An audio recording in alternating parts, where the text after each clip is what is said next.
In a small town where every street corner bore familiar footsteps, life drifted by like a lazy summer stream. People rarely locked their doors. Children still played outside long after dark. The wail of police sirens was something reserved for festive parades, not emergencies. Here, everything seemed as if it would remain peaceful forever until the truth came knocking.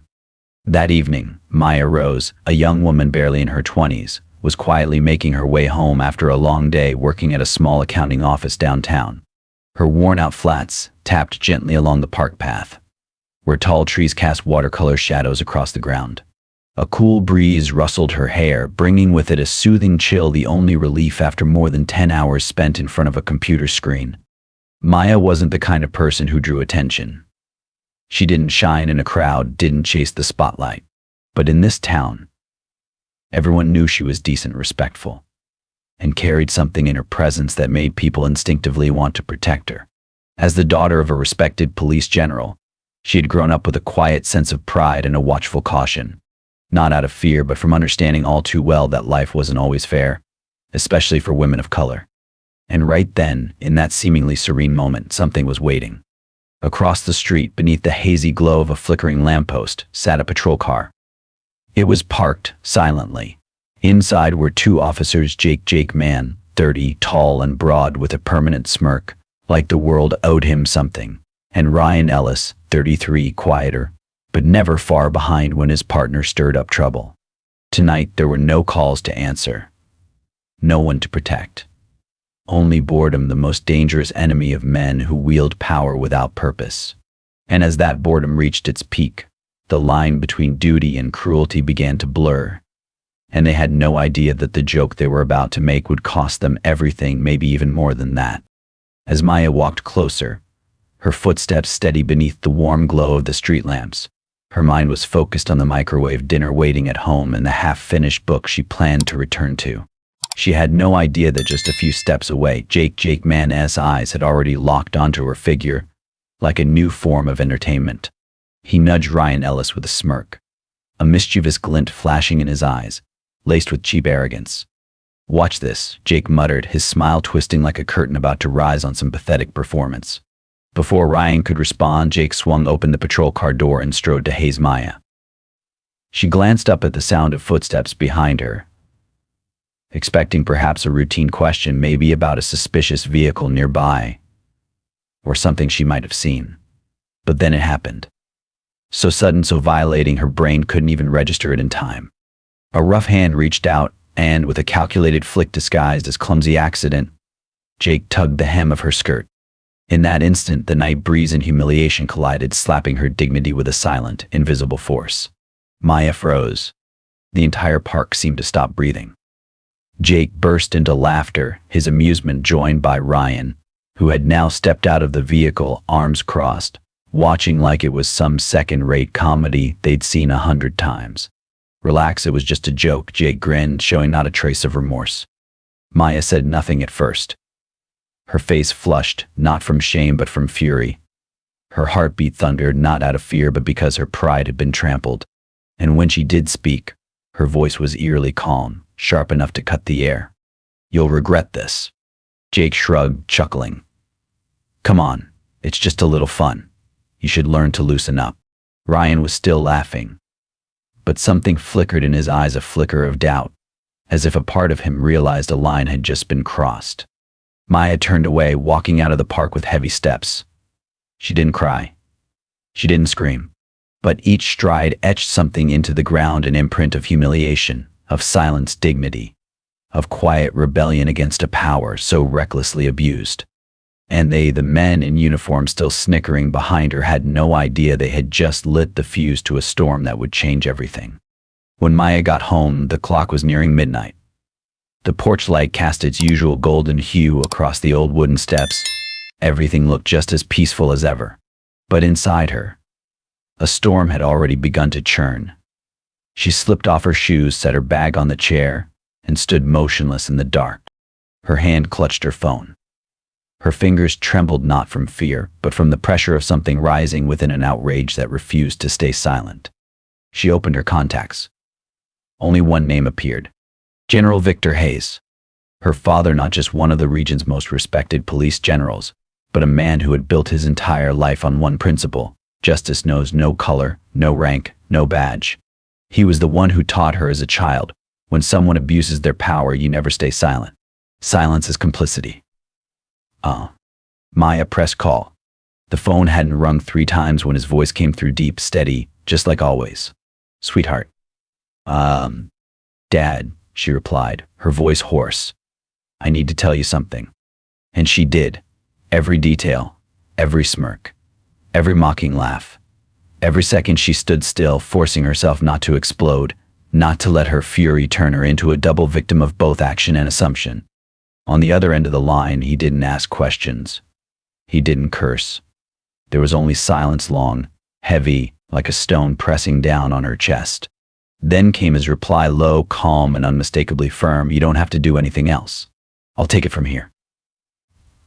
Just one sentence. But Maya knew nothing in this world happens without consequences. And when a state police general steps in, no one walks away laughing like it never happened. That night, Maya didn't sleep. But the rage she had felt earlier no longer consumed her. All that remained was one unwavering truth. The silence of those in uniform would soon be drowned out by the roar of justice. The next morning, the usual slow, sluggish atmosphere at the precinct felt different. No one spoke above a whisper. Side glances sliced through the air like knives. Rookie officers kept their heads down in front of their screens, while the seasoned ones puffed their cigarettes faster than usual. A single internal message had already made its way through the department. "General Victor Hayes will arrive at 9 a.m. All command staff are to be present." Jake Man and Ryan Ellis sat at their desks trying to appear unbothered, but the tremble in their fingers betrayed them. They weren't laughing anymore. They couldn't even meet each other's eyes. At exactly 9 a.m., the door to the division office opened, and in walked the general. His uniform was flawless, his chest adorned with medals, but his eyes were forged from steel. He didn't look at anyone in the room except for 2. And when he spoke, the air froze. "You think this was a joke?" His voice wasn't loud, but each word struck like a hammer. "You think wearing this uniform gives you the right to humiliate a woman just because she was walking alone in the park, and just because she's black?" No one answered. General Hayes took a step for Hayes and dropped a thick folder onto the table. Inside were internal investigation reports, witness statements from nearby residents, and a video clip pulled from the city's surveillance network showing everything. I watched it. Every second. He turned to the head of personnel. "Effective immediately. These 2 are stripped of their badges. Permanent dismissal. No reinstatement." The room was silent as a grave. Jake Man and Ryan Ellis, who once sneered at the humiliation of a young woman, now sat frozen, lips pressed tight, faces drained of color. General Hayes didn't spare them another glance. His next words were not for them but for everyone else in the room. "The uniform is not a license to degrade. Anyone who wears the badge and forgets that is unworthy of the justice it represents." Then he walked out, leaving behind a storm not of chaos but of reckoning. The news broke faster than anyone had expected. That morning, shortly after the internal disciplinary session, an official statement was issued. "Officers Jake Man and Ryan Ellis have been permanently dismissed and stripped of their badges due to severe misconduct in violation of professional ethics." But that was just the beginning. By afternoon, a special news bulletin aired. Footage of General Hayes exiting the briefing room, his expression like stone, his eyes blazing with resolve, flashed across television screens throughout the town. The public was stunned. Some were outraged. Others sat in silence, and some began to remember. Unjustified card checks, suspicious stares, sarcastic remarks while walking home late at night. The quiet anxieties they once thought they had to accept as part of everyday life. On social media, posts about the incident spread rapidly. The name Maya Rose, the woman humiliated by 2 officers in a public park, was no longer just seen as a victim, but as a symbol. An ordinary woman, no shouting, no retaliation, had made one phone call, and the entire system was now being forced to look in the mirror.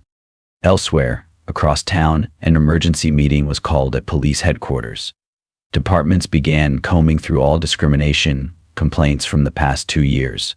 Cases that had once been brushed aside were now being pulled into the light. And in the darkest corners of the system, those who had once chuckled silently, thinking it'll never catch up to me, began to feel a chill down their spine. Because for the first time in years, they realized a simple but terrifying truth. Silence is no longer their weapon. It belongs to those who dare to rise.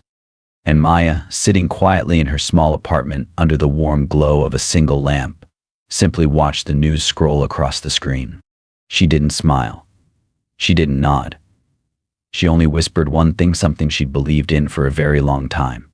No action is too small when it's done in the name of justice. 2 days after the story broke, the town of Crescent Pines was no longer its usual peaceful self. Cafes once filled with mundane chatter now buzzed with just one topic. Names like Maya Rose, General Victor Hayes, the two dismissed officers appeared in every conversation, every news headline, every whispered exchange. At the town square, what began as a small gathering in support of Maya quickly swelled into a massive crowd. Black citizens, Asian Amryanans, Latinx residents, even white townspeople who had once stayed silent now held signs that read, "Respect is not optional. It's a right." There were no chants of rage, no acts of vandalism, but no one left. They stood there, silent and unwavering, a quiet verdict delivered to a system that had too long shielded the wrong. Meanwhile, at the local news station, a historic live broadcast aired, General Victor Hayes speaking to the town. Thousands tuned in. Not a single journalist interrupted. Not a murmur in the crowd. Only one man, a father, an officer, a leader speaking from the heart. "I'm not here to defend a reputation," he said. "I'm here to affirm that reputation means nothing without integrity. We are not allowed to stay silent in the face of wrongdoing. We cannot ignore the shame that people like Maya have had to carry." He paused, then added, "I taught my daughter this. If someone crosses the line, make sure the world sees it." And today, because of her, this entire town has opened its eyes. Back across town in a small apartment, Maya watched the speech on screen. She didn't cry. She just sat there, her hand resting on her mother's, of the woman who raised her in a world of prejudice. Her mother said nothing, just squeezed her daughter's hand. The look in her eyes said it all: pride, gratitude, and a deep belief that something was truly changing. As for the two officers, Jake Mann and Ryan Ellis, they now lived like shadows. They couldn't leave their homes without feeling the burn of judgmental eyes. Couldn't step into a restaurant without hearing whispers. Once they laughed at someone else's humiliation. Now they had become the face of the disgrace that justice left behind. And that small town, once hesitant to confront its own truth, was now staring it down in every glance, every headline, every unanswerable question. How long have we been silent? And how much longer can we stay that way? Just 1 week after General Hayes' speech shook the town to its core, the city attorney's office received an official lawsuit. Maya Rose, victim of harassment and abuse of power by two police officers, was suing the Crescent Pines Police Department for civil rights violations and emotional distress. The complaint was accompanied by footage from the park surveillance system pulled from the city's central monitoring network and dashcam video recorded by a witness. In it, everything was clear the moment Jake approached. The smug grin, the sudden lift of her skirt, the burst of laughter, and Maya's stunned, wounded face. There was nothing left to deny. The Crescent Pines Police Department was forced to hire external legal counsel to protect their image. But every argument was weak because the truth was now too undeniable to spin. Justice didn't need to scream. It only needed to be seen. A hearing date was set. The media called it a small trial with a loud echo, because this wasn't just about one officer's misconduct. It was the first lawsuit in the town's history brought by the daughter of a senior law enforcement official, accusing the system she grew up in of failing the people it promised to protect. When Maya entered the courtroom, she wore a deep navy dress, her hair tied back, her gaze steady. She wasn't a victim seeking pity. She was a woman reclaiming the right to be respected, not just for herself, but for every silent soul who had ever been told to look away and keep walking. At the witness stand, her voice did not shake, did not falter. "I'm not standing here because of who my father is. I'm standing here because I am a human being, and I was humiliated in broad daylight by the very people who were supposed to protect me. If I don't speak up, then who will be next?" The courtroom fell utterly silent. Even the judge, a stern elderly man known for his uncompromising demeanor, gave a slight nod, as if acknowledging something had just been stirred. something this system had tried to bury for far too long, that the right to be respected is not a privilege. It is a basic truth. The trial wasn't over yet, but the public had already made up its mind. Every eye followed Maya. Every article mentioned her story. And across social media, the hashtag Justice for Maya flooded every platform, not because she was a victim, but because she had become a symbol of resistance, civil, strong, and unyielding. On the day of the verdict, the courthouse in Crescent Pines was packed to capacity. The benches were crowded with townspeople. Reporters from both local and national networks filled the aisles. There was something in the air, not noise, but the tense silence of a community holding its breath, waiting for justice to speak. The two officers, Jake Mann and Ryan Ellis, kept their heads down at the defendant's table. No smug grins, no snide remarks, no excuses, because with the surveillance footage, the eyewitnesses, and Maya's own testimony, truth had laid itself bare, undeniable and unerasable. The judge looked directly at them, his voice low and firm. You didn't just offend one woman, you disgraced the honor of the uniform you wear. You didn't just violate professional ethics, you shattered the fragile trust that people place in those sworn to protect them. The gavel came down. The sentence was clear.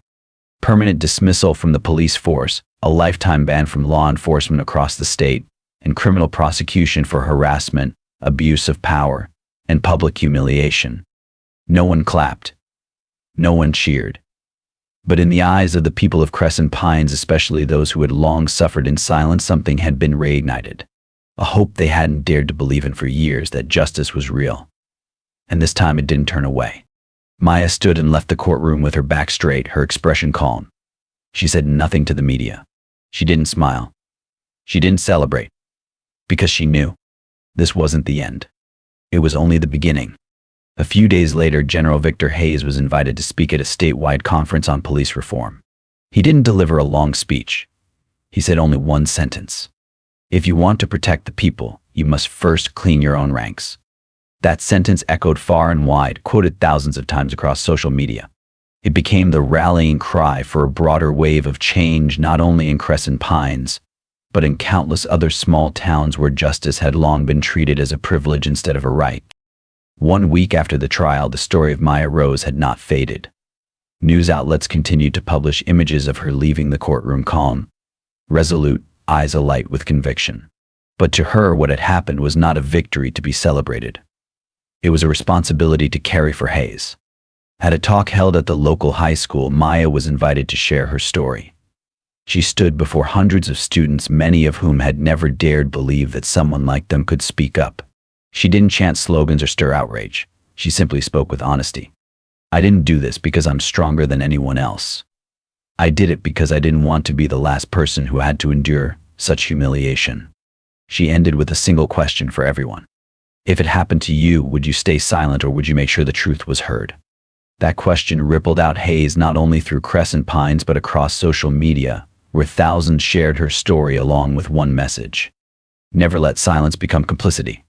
As for General Victor Hayes, he continued to serve, but not only in uniform.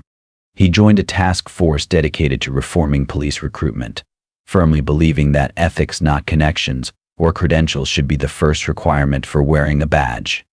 And the two former officers, once smug, once so confident in their abuse, had become symbols of unchecked power gone rotten.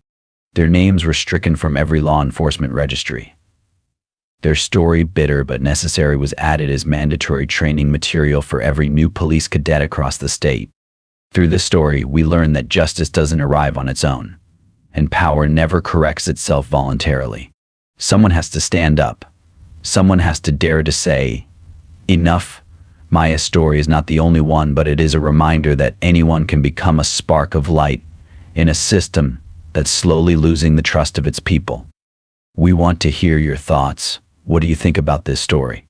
What would you do if you were the father, the daughter, or just a witness?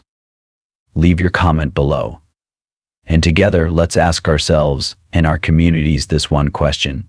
In the year 2050, will we still have to witness tragedies rooted in racism? Or by then, will justice no longer be a luxury? The answer lies in our choices starting right now. Note, this story is entirely fictional and created for the purpose of raising awareness. It highlights issues of responsibility, justice, and the importance of treating everyone with respect and dignity. We firmly oppose violence, prejudice, and injustice in all forms. Viewer discretion is advised.